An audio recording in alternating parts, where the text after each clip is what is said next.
Adaptive radiation സ്പീസിയേഷന് കാരണമാകുന്ന ഒരു evolutionary മെക്കാനിസമാണ് adaptive radiation. ഈ സെഷനിൽ അഡാപ്റ്റീവ് റേഡിയേഷനെ കുറിച്ച് വളരെ ഡീറ്റെയിൽഡ് ആയിട്ട് എക്സ്പ്ലെയിൻ ചെയ്യും. ലോകത്തിൻ്റെ വിവിധ ഭാഗത്ത് പലതരത്തിലുള്ള എൻവയോൺമെൻറ്റൽ കണ്ടീഷൻസിൽ പല ഡൈവേഴ്സിഫൈഡ് ആയിട്ടുള്ള ആനിമൽ ഗ്രൂപ്പ്സ് എക്സിസ്റ്റ് ചെയ്യാനുള്ള കാരണം എന്താണെന്ന് നമ്മളെല്ലാവരും ചിന്തിച്ചിട്ടുണ്ടായിരിക്കും. അതിനുള്ള ഒരു മെക്കാനിസമാണ് അഡാപ്റ്റീവ് റേഡിയേഷൻ.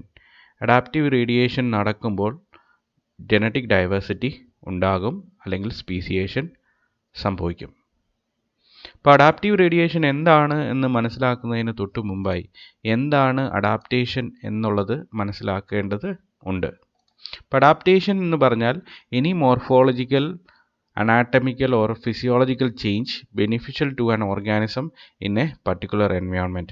ഒരു നിശ്ചിത എൻവയോൺമെൻറ്റിൽ ഒരു ഓർഗാനിസത്തിനെ സർവൈവ് ചെയ്യാൻ സഹായിക്കുന്ന സ്വഭാവ സവിശേഷതകളെ എല്ലാം നമുക്ക് അഡാപ്റ്റേഷൻസ് എന്ന് വിളിക്കാം. അത് മോർഫോളജിക്കൽ ആയിട്ടുള്ള ഫീച്ചേഴ്സ് ആകാം, അനാട്ടമിക്കൽ ആയിട്ടുള്ള ഫീച്ചേഴ്സ് ആകാം, അല്ലെങ്കിൽ ഫിസിയോളജിക്കൽ ഓർ ബിഹേവിയറൽ ഫീച്ചേഴ്സ് ആകാം. അപ്പോൾ ഓർഗാനിസത്തിന് ഇങ്ങനെയുള്ള ഫീച്ചേഴ്സ് ഉള്ളത് കൊണ്ട് ഗിവൺ എൻവയോൺമെൻറ്റിൽ സർവൈവ് ചെയ്യാൻ പറ്റുന്നു. അപ്പോൾ അതിനൊരു ഉദാഹരണമായിട്ട് നമ്മളുടെ ലാൻഡ് വെർട്ടിബ്രേറ്റ്സിൻ്റെ ലങ് എന്ന് പറയുന്ന ഓർഗനെ കൺസിഡർ ചെയ്യാം. നമുക്ക് ലാൻഡിൽ സർവൈവ് ചെയ്യാൻ പറ്റുന്നത് ലങ്സ് എന്ന് പറയുന്ന ഏരിയൽ റെസ്പിറേറ്ററി സ്ട്രക്ചേഴ്സ് ഉള്ളതുകൊണ്ടാണ്. ഇപ്പോൾ ആംഫിബിയൻസിനും റെപ്റ്റൈൽസിനും ബേർഡ്സിനും മാമൽസിനും എല്ലാം ഈ ലങ്സ് ഉണ്ട്. ഇപ്പം മാമൽസ് ആണ് ഈ വെർട്ടിബ്രേറ്റ്സിലെ ഏറ്റവും സൊഫിസ്റ്റിക്കേറ്റഡ് ആയിട്ടുള്ള അല്ലെങ്കിൽ ഹൈലി കോംപ്ലക്സ് ആയിട്ടുള്ള ഓർഗാനിസം. അപ്പോൾ മാമൽസിലേക്ക് വരുമ്പോൾ വളരെ കോംപ്ലിക്കേറ്റഡ് ആയിട്ടുള്ള ഒരു സ്ട്രക്ചറൽ ഓർഗനൈസേഷനാണ് ഈ ലങ്സിന് വരുന്നത്. അപ്പോൾ ലങ്സ് ഇല്ലായിരുന്നെങ്കിൽ നമുക്ക് ഏരിയൽ ബ്രീത്തിങ് എന്ന് പറയുന്നത് പോസിബിൾ അല്ല. നമ്മൾ ഒരിക്കലും ലാൻഡ് ഓർഗാനിസംസ് ആയിട്ട് ഇവോൾവ് ചെയ്യത്തില്ലായിരുന്നു. അപ്പോൾ ഈ ഗിവൺ എൻവയോൺമെൻറ്റിൽ, ടെറസ്ട്രിയൽ എൻവയോൺമെൻറ്റിൽ നമ്മളെ സർവൈവ് ചെയ്യാൻ സഹായിക്കുന്നത് ലങ് എന്ന് പറയുന്ന അഡാപ്റ്റേഷനാണ്. ഇനി നമുക്ക് അഡാപ്റ്റീവ് റേഡിയേഷൻ എന്താണ്, അതിൻ്റെ ഡെഫിനേഷൻ എന്താണ്, പിന്നീട് ഫർദർ എക്സ്പ്ലനേഷൻസ് എന്തൊക്കെയാണ്, എക്സാമ്പിൾസ് എന്തൊക്കെയാണെന്നുള്ളത് നോക്കാം. അപ്പോൾ അഡാപ്റ്റീവ് റേഡിയേഷൻ എന്ന് പറയുന്നത് ഉദ്ദേശിക്കുന്നത് when animals of the same group occupy different environmental conditions they develop different types of adaptations.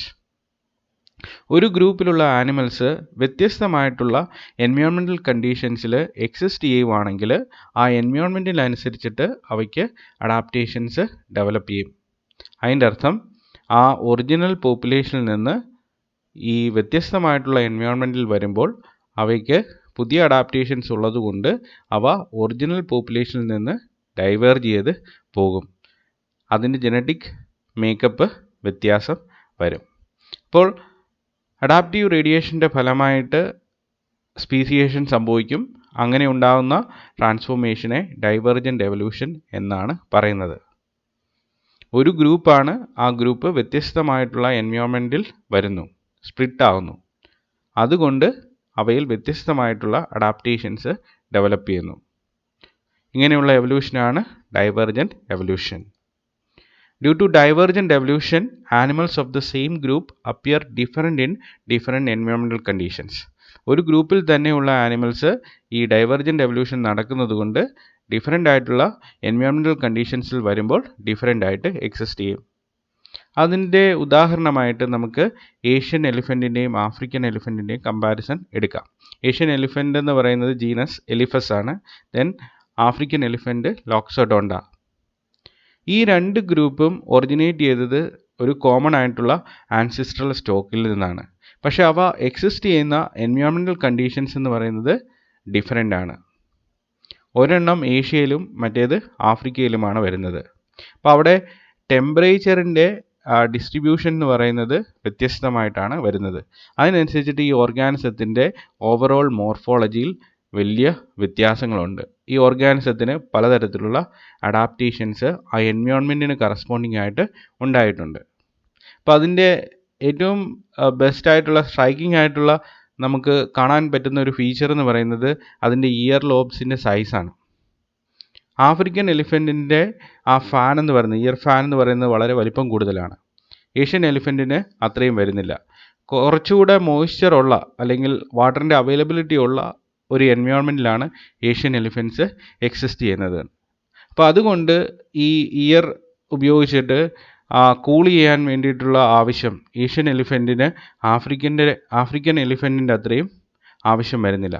African എലിഫൻറ്റിന് കൂടുതൽ ഹ്യൂമിഡായിട്ടുള്ള അല്ലെങ്കിൽ ടെമ്പറേച്ചർ കൂടുതലുള്ള ഒരു എൻവയോൺമെൻറ്റിൽ എക്സിസ്റ്റ് ചെയ്യുന്നത് കൊണ്ട് അത് ഈ ഇയർ ലോബ്സിനെ ഉപയോഗിച്ചിട്ട് അതിൻ്റെ ബോഡിയെ കൂൾ ഓഫ് ചെയ്യുന്നു. അതുപോലെ തന്നെ നിങ്ങൾ ഇതിൻ്റെ സ്കിൻ നോക്കിക്കഴിഞ്ഞാൽ ഏറ്റവും റഫായിട്ടുള്ള സ്കിന്ന്, അതായത് സർവീസസും അത് ക്രാക്സും ഒക്കെ കൂടുതലുള്ളത് ആഫ്രിക്കൻ എലിഫൻസിലായിരിക്കും. ഏഷ്യൻ എലിഫൻസിൽ അത്രയും കാണാറില്ല. അതിനുള്ള കാരണം ഇത് മോയ്സ്ചറിനെ റീറ്റെയിൻ ചെയ്യാൻ വേണ്ടിയിട്ടാണ്.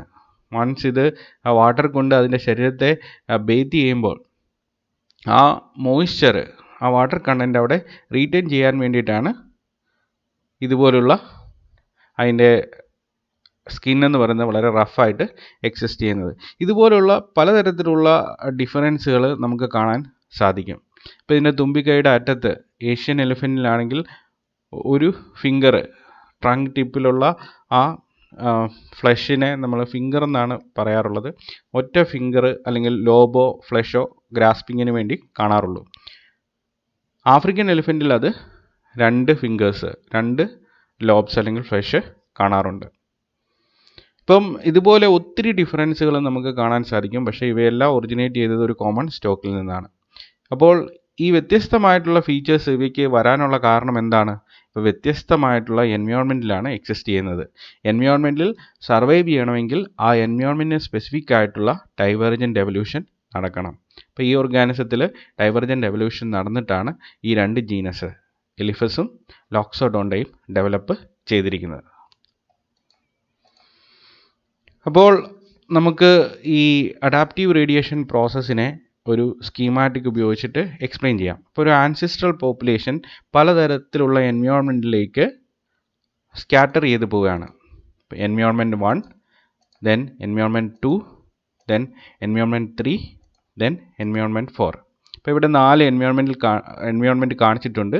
ഇപ്പോൾ ആൻസിസ്ട്രൽ പോപ്പുലേഷൻ ഈ 4 വ്യത്യസ്തമായിട്ടുള്ള എൻവയോൺമെൻറ്റിലേക്ക് സ്പ്ലിറ്റായി പോവുകയാണ്.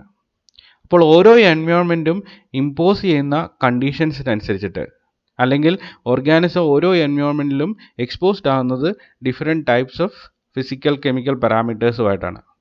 അപ്പോൾ അതുകൊണ്ട് ഓരോ എൻവയോൺമെൻറ്റിനും കറസ്പോണ്ടിങ് ആയിട്ടുള്ള അഡാപ്റ്റേഷൻസ് ഡെവലപ്പ് ചെയ്താൽ മാത്രമേ ഉള്ളൂ ആ ഗിവൺ എൻവയോൺമെൻറ്റിൽ ഓർഗാനിസം സർവൈവ് ചെയ്യത്തുള്ളൂ. അപ്പോൾ അങ്ങനെയുള്ള ഫീച്ചേഴ്സ് നാച്ചുറൽ സെലക്ഷൻ പോലെയുള്ള പ്രോസസ്സ് വഴി ഈ ഓർഗാനിസത്തിൽ ഡെവലപ്പ് ചെയ്യുവാണെങ്കിൽ ആ ആൻസിസ്ട്രൽ പോപ്പുലേഷനിൽ നിന്ന് ഈ പല എൻവയോൺമെൻറ്റിലേക്ക് പോയ ഓർഗാനിസത്തിൽ പലതരത്തിലുള്ള ഡൈവേഴ്സിറ്റി നമുക്ക് കാണാൻ സാധിക്കും. പലതരത്തിലുള്ള അഡാപ്റ്റേഷൻസും ഡെവലപ്പ് ചെയ്ത് അവർ ആ ആൻസിസ്ട്രൽ സ്റ്റോക്കിൽ നിന്ന് വ്യത്യസ്തത കാണിക്കും. ഇതിനെയാണ് ഡൈവേർജൻറ്റ് എവല്യൂഷൻ അല്ലെങ്കിൽ അഡാപ്റ്റീവ് റേഡിയേഷൻ എന്ന് വിളിക്കുന്നത്. അപ്പോൾ പുതിയ തരത്തിലുള്ള അഡാപ്റ്റേഷൻസ് ഉണ്ടാകാനുള്ള കാരണം ഈ ആൻസിസ്ട്രൽ പോപ്പുലേഷൻസ് പലതരത്തിലുള്ള എൻവയോൺമെൻറ്റിലേക്ക് സ്കാറ്റർ ചെയ്ത് പോകുന്നത് കൊണ്ടാണ്. New adaptations will develop due to adaptive radiation. ഇപ്പോൾ ഇതിൻ്റെ കോസറ്റീവ് ഫാക്ടേഴ്സ് എന്തൊക്കെയാണെന്നുള്ളതാണ് ഇനി നമ്മൾ അനലൈസ് ചെയ്യാൻ പോകുന്നത്. ഇപ്പോൾ മെയിനായിട്ടുള്ള കോസറ്റീവ് ഫാക്ടർ എന്ന് പറയുന്നത് മൈഗ്രേഷൻ ടു ന്യൂ ഹാബിറ്റാറ്റ്സ്. ഇപ്പോൾ പുതിയ ഹാബിറ്റാറ്റ്സിലേക്കുള്ള ഓർഗാനിസത്തിൻ്റെ മൈഗ്രേഷനാണ്. അപ്പോൾ അത് പലതരത്തിലുള്ള ഇൻഫ്ലുവൻസ് കൊണ്ട്, പലതരത്തിലുള്ള ഫാക്ടേഴ്സിൻ്റെ ഇമ്പാക്റ്റ് കൊണ്ട് മൈഗ്രേറ്റ് ചെയ്ത് പോകാം. ഇപ്പോൾ എക്സിസ്റ്റിംഗ് ആയിട്ടുള്ള എൻവയോൺമെൻറ്റിൽ റിസോഴ്സസ് അവൈലബിൾ അല്ല, റിസോഴ്സസിന് സ്കേഴ്സിറ്റി ഉണ്ട്. അതുപോലെ തന്നെ അവിടെ ഓവർ പോപ്പുലേഷനാണ്, സ്ട്രഗിൾ ഫോർ എക്സിസ്റ്റൻസ് വളരെ കൂടുതലാണ്.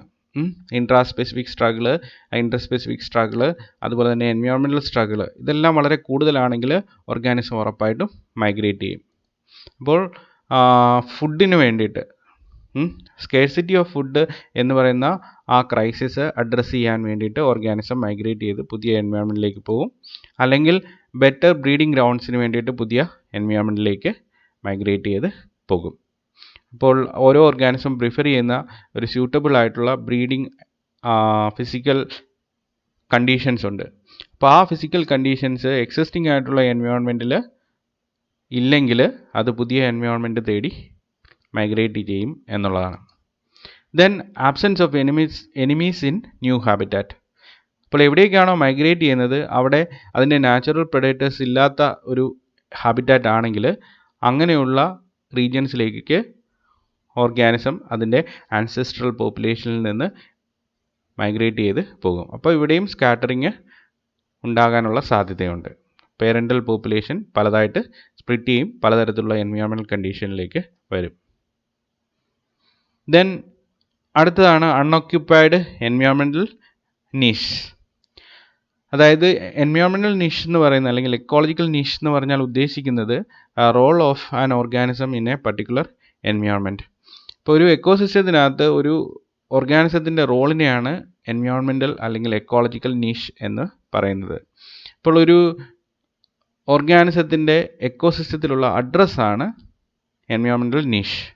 അതായത് ഏതൊക്കെ തരത്തിലുള്ള റിസോഴ്സസ് ആണ് ആ പർട്ടിക്കുലർ ഓർഗാനിസം കൺസ്യൂം ചെയ്യുന്നത്, അതുപോലെ തന്നെ അതിൻ്റെ പ്രിഫറബിൾ ആയിട്ടുള്ള ഹാബിറ്റാറ്റ്, അതിൻ്റെ നാച്ചുറൽ ആയിട്ടുള്ള ആവാസ വ്യവസ്ഥ ഏത് തരത്തിലുള്ള കണ്ടീഷൻസ് ഒക്കെയാണ് ഫുൾഫിൽ ചെയ്യുന്നത്. അപ്പോൾ ഒരു ഓർഗാനിസത്തിൻ്റെ അഡ്രസ്സാണ് എൻവയോൺമെൻറ്റൽ നിഷ് എന്ന് പറയുന്നത്. ഇപ്പോൾ ഒരു ഹെർബിവോർ ആയിട്ടുള്ള ഓർഗാനിസം ഒരു എക്സിസ്റ്റിംഗ് എൻവയോൺമെൻറ്റിൽ പലതരത്തിലുള്ള പ്രെഡേറ്റർ പ്രഷറിനും വിധേയമാകുന്നുണ്ട്. അതിന് കാർണിവോർ ആയിട്ടുള്ള പലതരത്തിലുള്ള പ്രെഡേറ്റേഴ്സൊക്കെ ഉണ്ടാകും. ഈ പ്രെഡേറ്റർ പ്രഷർ കൂടുമ്പോഴേക്കിന് വേണമെങ്കിൽ ഈ സെയിം റോള് ഹെർബിവോർ എന്ന് പറയുന്ന റോള് വേറൊരു ഹാബിറ്റാറ്റിൽ, വേറൊരു കണ്ടീഷനിൽ, വേറെ ഒരു എൻവയോൺമെൻറ്റിൽ ആ ഹെർബിവോർ എന്ന് പറയുന്ന റോളെന്ന് പറയുന്നത് അൺഓക്യുപ്പൈഡ് ആയിട്ട് എക്സിസ്റ്റ് ചെയ്യുകയാണെന്ന് വിചാരിക്കുക. അപ്പോൾ ഇവിടെ ഉള്ള പ്രഷർ കൊണ്ട്, എക്സിസ്റ്റിംഗ് ആയിട്ടുള്ള എൻവയോൺമെൻറ്റിലുള്ള പ്രഷർ കൊണ്ട് അതെന്ത് ചെയ്യും, അത് പുതിയ അൺഓക്യുപ്പൈഡ് ആയിട്ടുള്ള എൻവയോൺമെൻറ്റൽ നിഷുള്ള ആ ഹാബിറ്റാറ്റിലേക്ക് അത് മൈഗ്രേറ്റ് ചെയ്ത് പോകും. ഇപ്പോൾ ഏറ്റവും ഇമ്പോർട്ടൻ്റ് ആയിട്ടുള്ള അഡാപ്റ്റീവ് റേഡിയേഷൻ്റെ കോസറ്റീവ് ഫാക്ടർ എന്ന് പറയുന്നത് അൺഓക്യുപ്പൈഡ് എൻവയോൺമെൻറ്റൽ നിഷ് തന്നെയാണ്. അതായത് ഏതെങ്കിലും ഒരു ഹാബിറ്റാറ്റിൽ ആ ഓർഗാനിസം പ്രിഫർ ചെയ്യുന്ന എക്കോളജിക്കൽ റോള് വേക്കൻ്റ് ആയിട്ട് എക്സിസ്റ്റ് ചെയ്യുന്നുണ്ടെങ്കിൽ ഓർഗാനിസം അത് പലതരത്തിലുള്ള സ്ട്രെസ് ഫേസ് ചെയ്യുന്ന എക്സിസ്റ്റിംഗ് പോപ്പുലേഷനിൽ നിന്ന് അല്ലെങ്കിൽ എക്സിസ്റ്റിംഗ് ഗ്രൂപ്പിൽ നിന്ന് മൈഗ്രേറ്റ് ചെയ്ത് ആ പുതിയ എൻവയോൺമെൻറ്റിലേക്ക് എത്തിച്ചേരും. അപ്പോൾ ആ പുതിയ എൻവയോൺമെൻറ്റിൽ അതിന് പ്രെഡേറ്റർ പ്രഷറോ അല്ലെങ്കിൽ എക്കോളജിക്കലായിട്ടുള്ള പലതരത്തിലുള്ള റെസ്ട്രിക്ഷൻസോ ഇല്ലെന്നേ ഉള്ളൂ. പക്ഷേ ആ എൻവയോൺമെൻറ്റ് എന്ന് പറയുന്നത് എൻറ്റയർലി ഡിഫറെൻ്റ് ആണ്. അപ്പോൾ ആ എൻവയോൺമെൻറ്റിനനുസരിച്ചിട്ട് ഓർഗാനിസം എന്ത് ചെയ്യണം, അഡാപ്റ്റ് ചെയ്യണം. എന്നാൽ മാത്രമേ അത് സർവൈവ് ചെയ്യത്തുള്ളൂ. Then isolation is also a key factor behind adaptive radiation.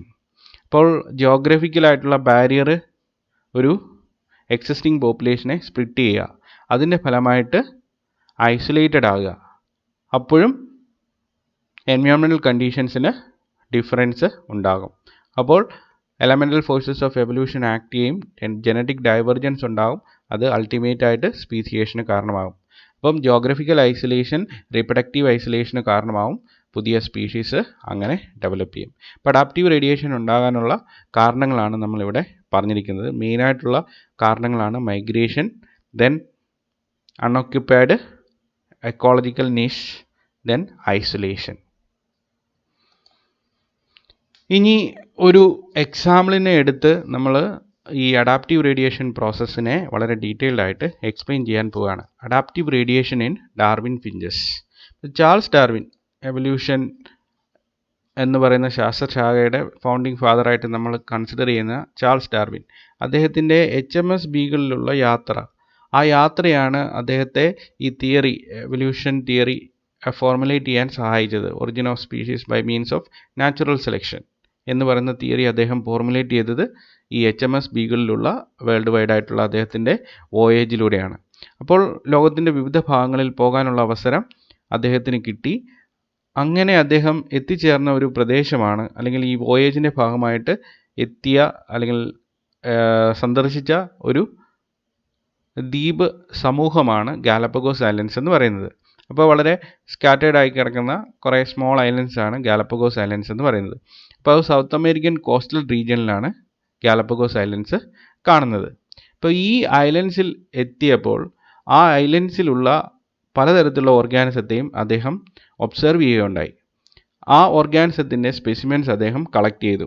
അങ്ങനെ കളക്ട് ചെയ്ത അല്ലെങ്കിൽ അവിടെ നാച്ചുറലായിട്ടും ഒബ്സർവ് ചെയ്ത ഓർഗാനിസംസ് ആണ് അല്ലെങ്കിൽ ബേർഡ്സ് ആണ് ഡാർവിൻ ഫിഞ്ചസ് എന്ന് പറയുന്നത്. ഇപ്പോൾ ഡാർവിൻ ഫിഞ്ചസ് എന്ന് പറയുന്നത് ആ പേര് പിന്നീടാണ് കൊടുത്തത്. ഡാർവിൻ ഫിഞ്ചസ് എന്ന് പറയുന്ന പേര് കൊടുത്തത് ഫസ്റ്റ് അപ്ലൈ ചെയ്തത് പേഴ്സി ലോവ് എന്ന് പറയുന്ന ഒരു സയൻറ്റിസ്റ്റാണ്. 1936 അദ്ദേഹം ഈ രീതിയിൽ ഡാർവിൻ ഫിഞ്ചസ് എന്ന് പറയുന്ന രീതിയിൽ ആ ബേർഡ്സിനെ എക്സ്പ്ലെയിൻ ചെയ്തത്, അല്ലെങ്കിൽ ആ പേര് കൊടുത്തത്.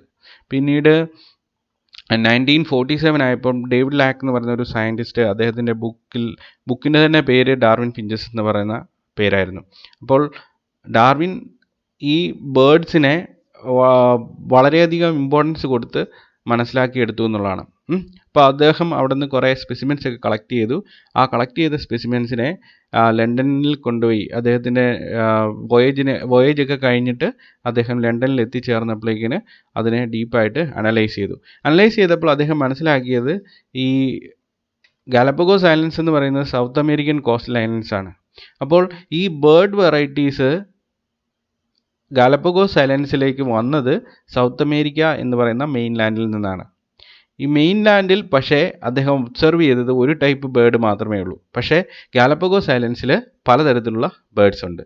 ഗ്രൗണ്ട് ഫിഞ്ചസ് എന്ന് പറയുന്ന ഒരു കാറ്റഗറി മാത്രമേ ഉള്ളൂ ഡാർവിന് സൗത്ത് അമേരിക്കൻ മെയിൻ ലാൻഡിൽ കാണാൻ സാധിച്ചുള്ളൂ.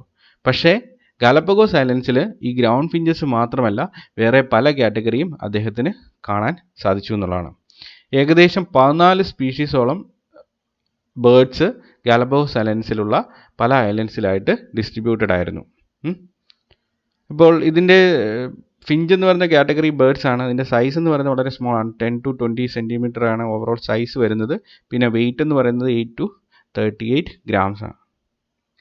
ഇപ്പോൾ ഈ പലതരത്തിലുള്ള സ്പീഷീസ് ഈ ഗാലപ്പഗോസ് ഐലൻഡ്സിൽ വരാനുള്ള കാരണം ഡൈവർജൻറ്റ് എവല്യൂഷനാണ് അല്ലെങ്കിൽ അഡാപ്റ്റീവ് റേഡിയേഷനാണ്. അതായത് സൗത്ത് അമേരിക്കൻ മെയിൻലാൻഡിൽ നിന്ന് വന്ന ഗ്രൗണ്ട് ഫിഞ്ച് എന്ന് പറയുന്ന വെറൈറ്റി അഡാപ്റ്റീവ് റേഡിയേഷന് വിധേയമായി. എവിടെ വെച്ച്? ഗാലപ്പഗോസ് ഐലൻഡ്സിൽ വെച്ച്. ഗാലപ്പഗോസ് ഐലൻഡ്സിൽ ഉള്ള ഡയറ്ററി പാറ്റേൺ, അവിടെയുള്ള ഫുഡിൻ്റെ അവൈലബിലിറ്റി അനുസരിച്ചിട്ട് ഈ ബേർഡ്സിൻ്റെ ബീക്കിനും അതിൻ്റെ ഓവറോൾ മോർഫോളജിക്കും വ്യത്യാസം ഉണ്ടായി എന്നുള്ളതാണ്. അപ്പോൾ വന്ന ബേർഡ്സ് എന്ന് പറയുന്നത് ഒരു ടൈപ്പ് ആയിരുന്നു. അത് ഗാലപ്പഗോസ് ഐലൻഡ്സിൽ വന്നപ്പോൾ പുതിയ എൻവയോൺമെൻ്റ് ആണ്. അവിടെ അത് എക്സിസ്റ്റ് ചെയ്തപ്പോൾ അവിടെ അത് എക്സ്പീരിയൻസ് ചെയ്ത എൻവയോൺമെൻറ്റൽ കണ്ടീഷൻ എന്ന് പറയുന്നത് വളരെ ഡിഫറെൻ്റ് ആയിരുന്നു. ഫുഡിൻ്റെ അവൈലബിലിറ്റി, അതുപോലെ തന്നെ selection pressure, predator pressure, struggle for existence, ഇതെല്ലാം വളരെ ഡിഫറെൻ്റ് ആയിരുന്നു. അതിനനുസരിച്ചിട്ട് ഈ ബേർഡ്സിന് മോഡിഫിക്കേഷൻസ് ഉണ്ടായി എന്നുള്ളതാണ്. ഇപ്പോൾ ആൻസിസ്ട്രൽ പോപ്പുലേഷൻ ഗ്രൗണ്ട് ഫിഞ്ചാണ് സൗത്ത് അമേരിക്കൻ മെയിൻലാൻഡിൽ നിന്ന് ഗാലപ്പഗോസ് ഐലൻഡ്സിലേക്ക് മൈഗ്രേറ്റ് ചെയ്ത് വന്നത്. അത് മൈഗ്രേറ്റ് ചെയ്ത് വരാനുള്ള കാരണം ചിലപ്പോൾ സൗത്ത് അമേരിക്കൻ മെയിൻലാൻഡിലുണ്ടായ സ്ട്രഗിൾ ഫോർ എക്സിസ്റ്റൻസ് ആയിരിക്കാം, പ്രെഡേറ്റർ പ്രഷർ ആയിരിക്കാം, അല്ലെങ്കിൽ എൻവയോൺമെൻറ്റൽ സ്ട്രഗിൾ ആയിരിക്കാം, അല്ലെങ്കിൽ ഇൻട്രാ സ്പെസിഫിക് സ്ട്രഗിൾ ആയിരിക്കാം. വന്ന ഫിഞ്ചസ് എന്ന് പറയുന്നത് ഗ്രൗണ്ട് ഫിഞ്ചസ് എന്ന് പറയുന്ന സീഡ് ഈറ്റിംഗ് വെറൈറ്റീസ് ആയിരുന്നു. ഈ ആൻസിസ്ട്രൽ പോപ്പുലേഷൻ ഗാലപ്പഗോസ് ഐലൻഡ്സിൽ വന്നപ്പോൾ ഗാലപ്പഗോസ് ഐലൻഡ്സിൽ ഉള്ള ഡയറ്റിനെ ബേസ് ചെയ്തിട്ട്, അവിടെയുള്ള ഫുഡിൻ്റെ അവൈലബിലിറ്റിയെ ബേസ് ചെയ്തിട്ട് ഇതിനകത്ത് അഡാപ്റ്റേഷൻസ് ഡെവലപ്പ് ചെയ്തു. അപ്പോൾ ഗ്രൗണ്ട് ഫിഞ്ചസ് എന്ന് പറയുന്ന മെയിൻ കാറ്റഗറി അതേപോലെ തന്നെ എക്സിസ്റ്റ് ചെയ്യുന്നുണ്ട്. അതിനകത്തും ഗ്രൗണ്ട് ഫിഞ്ചസ് തന്നെ സീഡ് ഈറ്റിംഗ് വെറൈറ്റീസ് തന്നെ ഏത് തരത്തിലുള്ള സീഡ്സ് ആണ് അത് ഈറ്റ് ചെയ്യുന്നത് അതിനെ ബേസ് ചെയ്തിട്ട് അതിൻ്റെ ബീക്കിന് മോഡിഫിക്കേഷൻസ് ഉണ്ടായി. അപ്പോൾ ഗ്രൗണ്ട് ഫിഞ്ചസ് എന്ന് പറയുന്ന ആ ആൻസിസ്ട്രൽ പോപ്പുലേഷൻ്റെ സബ് കാറ്റഗറീസ് ഉണ്ട്. പിന്നെ ഉള്ളത് ട്രീ ഫ്രിഞ്ചസ് എന്ന് പറയുന്ന ഇൻസെക്ട് ഈറ്റിംഗ് ഫിഞ്ചസ് ആണ്. അപ്പോൾ വന്നത് ആരാണ്? ഗ്രൗണ്ട് ഫിഞ്ചസ് എന്ന് പറയുന്ന കാറ്റഗറിയാണ്, സീഡ് ഈറ്റിംഗ് വെറൈറ്റിയാണ്. ആ ഗാലപ്പഗോസ് ഐലൻഡ്സിൽ വന്നപ്പോൾ അവിടുത്തെയുള്ള ഫുഡിൻ്റെ അവൈലബിലിറ്റിക്ക് അനുസരിച്ചിട്ട്, അതായത് സീഡിന് സ്കേഴ്സിറ്റി ഉണ്ടായപ്പോൾ വേറെ ഏതെങ്കിലും തരത്തിലുള്ള ഫുഡ് മെറ്റീരിയലിലേക്ക് ഷിഫ്റ്റ് ചെയ്യേണ്ട ആവശ്യം ഈ ആൻസിസ്ട്രൽ പോപ്പുലേഷനകത്തുള്ള ഗ്രൂപ്പുകൾക്ക് വന്നു എന്നുള്ളതാണ്. അപ്പോൾ അവ ഇൻസെക്ട്സിനെ കൺസ്യൂം ചെയ്യാൻ തുടങ്ങി. അതിനനുസരിച്ചിട്ട് ആ ബേർഡ്സിനെല്ലാം ഇൻസെക്ട് ഈറ്റിംഗ് ആയിട്ടുള്ള ഒരു മോഡിഫിക്കേഷൻസ്, അല്ലെങ്കിൽ അതിന് കറസ്പോണ്ടിങ് ആയിട്ടുള്ള പലതരത്തിലുള്ള മോഡിഫിക്കേഷൻസ്, ബീക്കിൻ്റെ പാറ്റേണും അതിൻ്റെ ഓവറോൾ ഇൻറ്റേർണൽ അനാറ്റമിക്കും ഒക്കെ ചേഞ്ചസ് ഉണ്ടായി. അപ്പോൾ അതാണ് ട്രീ ഫിഞ്ചസ് എന്ന് പറയുന്ന കാറ്റഗറി. ഇനിയുള്ളതാണ് വെജിറ്റേറിയൻ ഫിഞ്ചസ് എന്ന് പറയുന്നത്. വെജിറ്റേറിയൻ ഫിഞ്ചസ് എന്ന് പറയുന്നത് അത് മെയിനായിട്ടും ബഡ്സിനെയും ഫ്രൂട്ട്സിനെയും ഒക്കെ ഈറ്റ് ചെയ്യുന്ന വെറൈറ്റിയാണ്. അപ്പോൾ ഈ seed eating variety insect eating variety ആയിട്ട് ട്രാൻസ്ഫോം ചെയ്തു. Then bud fruit eating varieties ആയിട്ടും ട്രാൻസ്ഫോം ചെയ്തു. അപ്പോൾ ഈ 3 കാറ്റഗറിയും ഈ ഗാലപ്പഗോസ് ഐലൻഡ്സിൽ ഡിസ്ട്രിബ്യൂട്ടഡ് ആണ്, പല ഐലൻഡ്സിലായിട്ട്. ഇപ്പോൾ ഗ്രൗണ്ട് ഫിഞ്ചസ് ഉണ്ട്, ട്രീ ഫിഞ്ചസ് ഉണ്ട്, വെജിറ്റേറിയൻ ഫിഞ്ചസ് ഉണ്ട്. അപ്പോൾ ഇവയ്ക്ക് ഈ മോഡിഫിക്കേഷൻസ്, പലതരത്തിലുള്ള മോഡിഫിക്കേഷൻസ് വരാനുള്ള കാരണം എന്താണ്? അഡാപ്റ്റീവ് റേഡിയേഷൻ ആണ്. പലതരത്തിലുള്ള ഡയറ്റ് ഫോളോ ചെയ്യേണ്ടി വന്നു എന്നതാണ്. ആ ഗിവൺ ആയിട്ടുള്ള എൻവയോൺമെൻറ്റൽ കണ്ടീഷൻസിൽ, ഈ ഗ്രൂപ്പ്സ് എക്സിസ്റ്റ് ചെയ്ത എൻവയോൺമെൻറ്റൽ കണ്ടീഷൻസിൽ അവ എക്സ്പോസ്ഡ് ആയ പലതരത്തിലുള്ള ഡയറ്റിനും അനുസരിച്ചിട്ട് അവർക്ക് ഓവറോൾ മോഡിഫിക്കേഷൻസ് ഉണ്ടായി എന്നുള്ളതാണ്. അപ്പോൾ ഇതാണ് ഡാർവിൻ ഫിഞ്ചസിൻ്റെ അഡാപ്റ്റീവ് റേഡിയേഷൻ്റെ ഏറ്റവും സമ്മറി എന്ന് പറയുന്നത്. അപ്പോൾ അതിനകത്ത് ഈ പറഞ്ഞ 14 സ്പീഷീസിനെ നമ്മളിവിടെ കാണിച്ചിട്ടുണ്ട്. ഇപ്പോൾ ഇവിടെ നോക്കുവാണെങ്കിൽ ട്രീ ഫിഞ്ചസ് എന്ന് പറയുന്ന കാറ്റഗറിയാണ് ഇവിടെ കാണിച്ചിരിക്കുന്നത്. ട്രീ ഫിഞ്ചസ് എന്ന് പറയുന്നത് 7 സ്പീഷീസാണ് വരുന്നത്. അപ്പോൾ ഓരോന്നും നോക്കുവാണെങ്കിൽ അതിൻ്റെ ബീക്ക് പല രീതിയിൽ മോഡിഫൈഡ് ആണ്. അപ്പോൾ അതെന്തിന് വേണ്ടിയാണെന്ന് ചോദിച്ചു കഴിഞ്ഞാൽ പലതരത്തിലുള്ള ഇൻസെക്ട്സിനെയാണ് അവർ കൺസ്യൂം ചെയ്യുന്നത്. അപ്പോൾ അതിനൊക്കെ അനുസരിച്ചിട്ട് അവയുടെ ആ ബീക്കിന് മോഡിഫിക്കേഷൻസ് ഉണ്ട്. അപ്പോൾ ട്രീ ഫിഞ്ചസ് എന്ന് പറയുന്ന ഇൻസെക്ട് ഈറ്റിംഗ് വെറൈറ്റീസാണ് ഇവിടെ കാണിച്ചിരിക്കുന്നത്. ഇതിനകത്ത് വരുന്ന മെയിൻ ജീനസ് എന്ന് പറയുന്നത് കമാറിംഗസ് എന്ന് പറയുന്ന ഒരു ജീനസാണ്. ഇനി ഇത് കൂടാതെ ഏറ്റവും സ്മോൾ ആയിട്ടുള്ള ഒരു ഫിഞ്ച് കാറ്റഗറി ഉണ്ട്, ഏറ്റവും സ്മോളസ്റ്റ് വാബ്ലർ ഫിഞ്ച് എന്ന് പറയും. വാബ്ലർ ഫിഞ്ച് എന്ന് പറയുന്നത് വേറൊരു ജീനസാണ്, സെർത്തീഡിയ എന്ന് പറയുന്ന ജീനസാണ്. അപ്പോൾ അതിൻ്റെ ബീക്ക് എന്ന് പറയുന്നത് വളരെ വാർബ്ലർ എന്ന് പറയുന്ന കോമൺ ബേർഡ്സിൻ്റെ ബീക്ക് പോലെ തന്നെ വരുന്നതാണ്.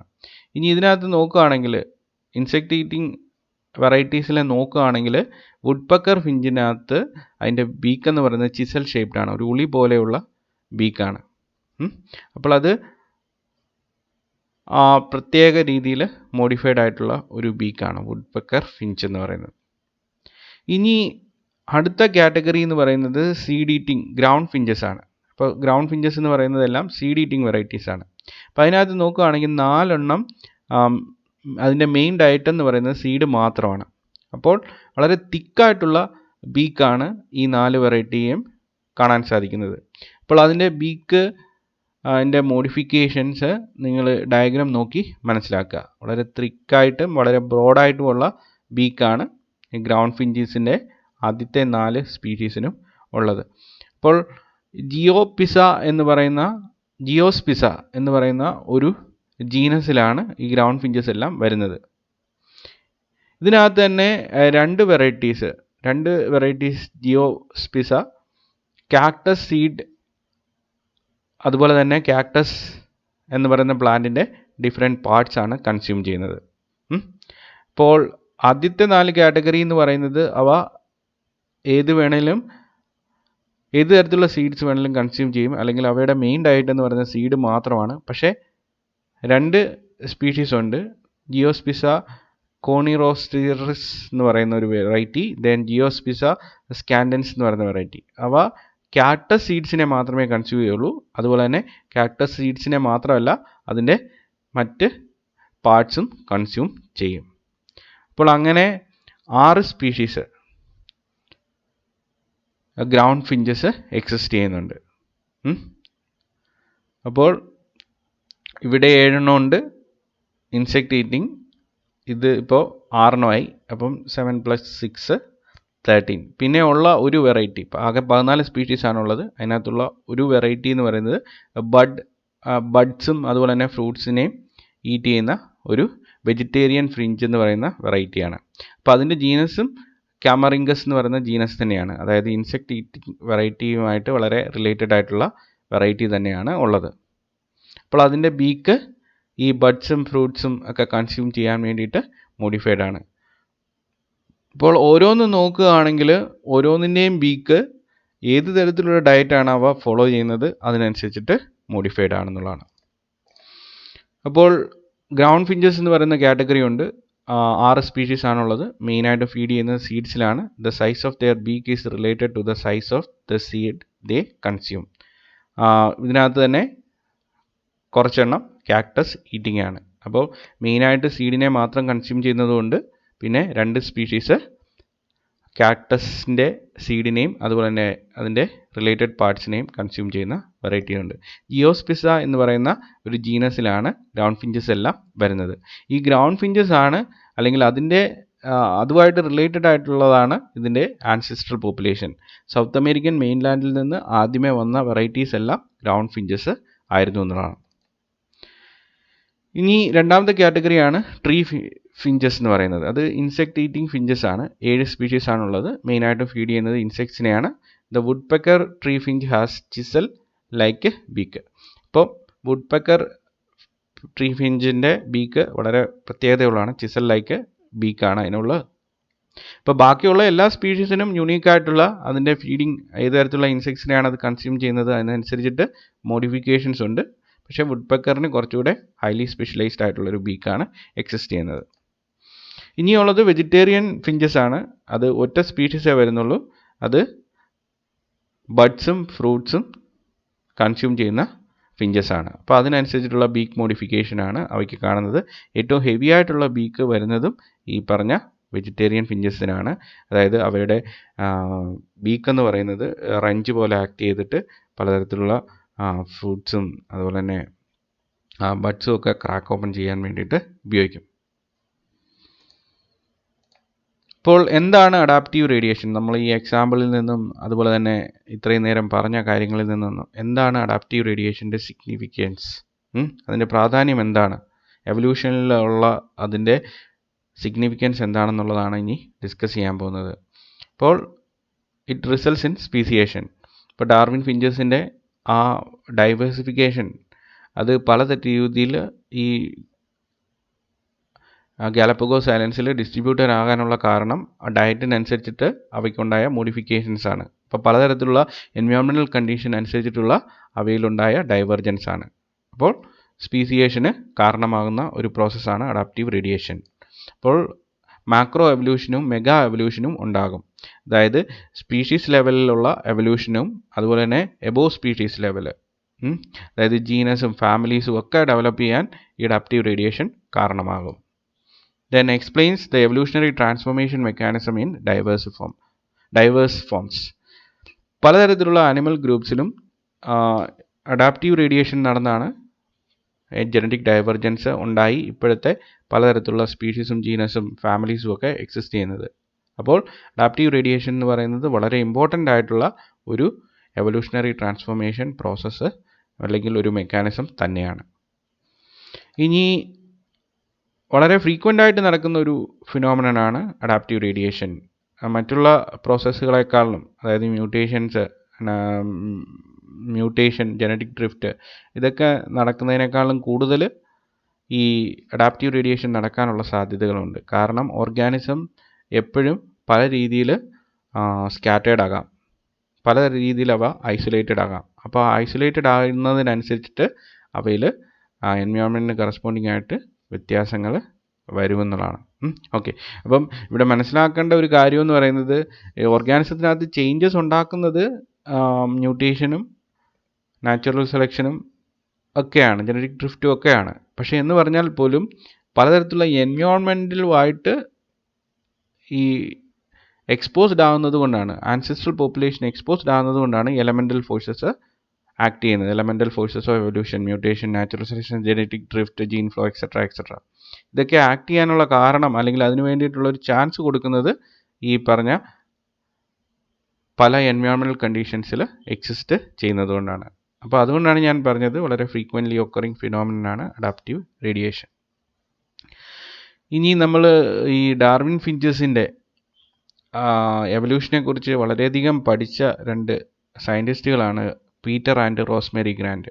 അപ്പോൾ ഈ adaptive radiation in Darwin finches അപ്പോൾ ഈ കൺസെപ്റ്റ് മനസ്സിലാക്കുന്നതിൻ്റെ കൂടെ നിങ്ങൾ ഇവരുടെ ബയോഗ്രഫിയും അതുപോലെ തന്നെ ഇവർ എങ്ങനെയാണ് ഈ ഗാലപ്പഗോസ് ഐലൻഡ്സിൽ അവരുടെ എക്സ്പെഡീഷനും കാര്യങ്ങളും ഒക്കെ നടത്തിയത് എന്നുള്ളതും മനസ്സിലാക്കിയെടുക്കുന്നത് നന്നായിരിക്കും. അപ്പോൾ അതിന് വേണ്ടിയിട്ടുള്ള ഫർദർ റീഡിങ് അല്ലെങ്കിൽ ഇൻ്റർനെറ്റ്